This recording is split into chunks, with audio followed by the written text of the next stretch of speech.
and trends to watch for this year, right? We're already into this. We've seen that some of these already come true. Yeah, they're going to continue to attack on the supply chain. Why? Because it's effective. It works. So anything that works, they're going to continue to do. And our reliance on open and free stuff often opens us up to these kind of attacks. Using open source libraries without understanding the risks associated with it. Sometimes we need to, sometimes it makes sense to, but we have to protect that too. And then understanding that the cloud is also the internet, which is also the dark web, and understanding that a one-to-many structure might just make it easier for them. So we have to look at how we're accessing it. How do we secure it? Because we don't want to give them the many where they only had access to one before. So let's look at that. And as the attack surfaces expands through apps and new services, right, we keep expanding everything, especially our capabilities, right? We're talking about the things that make our lives better, or in public safety, easier to save people.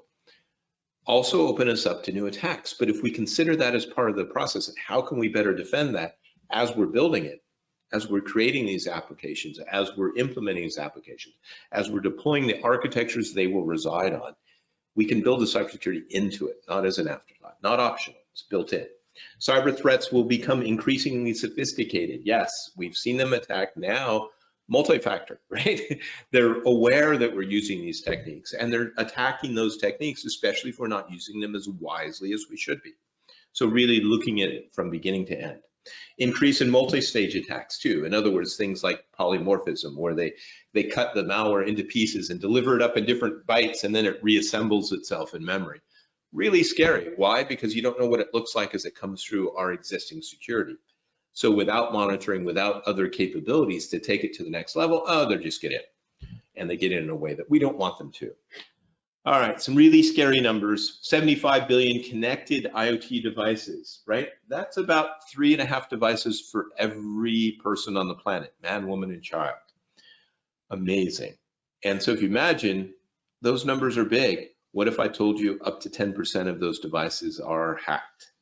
Then we're in a really scary environment. 7.5 billion devices, roughly the population of the planet. That's a big number.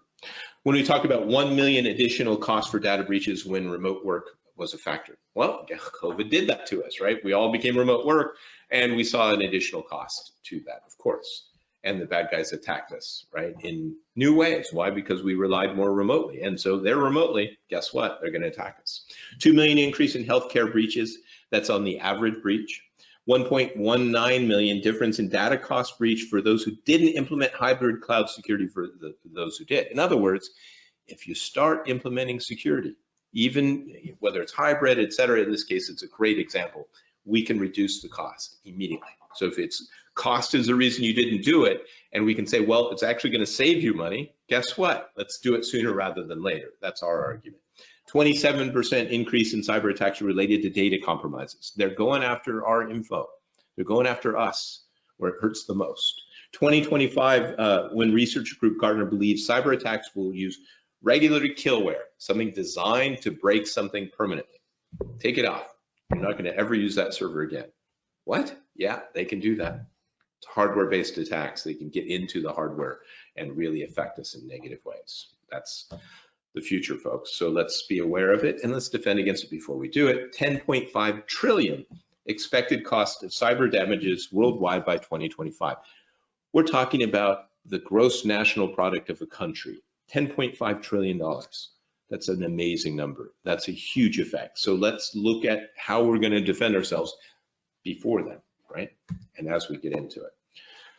Sorry for these bad, scary things. We're going to talk a little bit about how to better protect yourself in a second. And I know you got to go through the pain first, the awareness. And as Churchill said, if you're in hell, keep going. Get to the other side. Cyber insurance will become critical for resilience. It'll be a part of the process, and not just to pay the bad guys, folks. Let's stop doing insurance to pay bad guys. Let's do the insurance to help us recover, implement, learn the lessons, follow our process so that it doesn't happen again. 84% of the time, if you got hit successfully, they're going to hit you again successfully within a year. That's bad. How do we stop that? Because we don't just pay them. We actually better protect ourselves. Ransomware incidents will double, possibly triple. Yep, it's going to happen, folks. Medical ecosystems will continue to be a major target. Why? Because it's effective. They're able to hurt us very badly this way and often get paid that way. AI growth will combat cybercrimes. Absolutely. We do it. Everybody should do it. It's using the computers, but you still have to use humans to interpret that in the best possible way. So relying completely on AI is not the answer, but incorporating more AI to help our humans make better decisions more quickly. That's where we need to go. Increasing zero trust across the board. We've got to do this. Supply chain issues, we have to look at how they're going to exploit it. How do we protect ourselves if our supplier gets affected? And what access does that supplier really need? And what are we giving them today? And organizations will have to enhance and strengthen cloud resiliency. We have to build an infrastructure that is resilient by demand or on demand and gives us the ability. All right, let's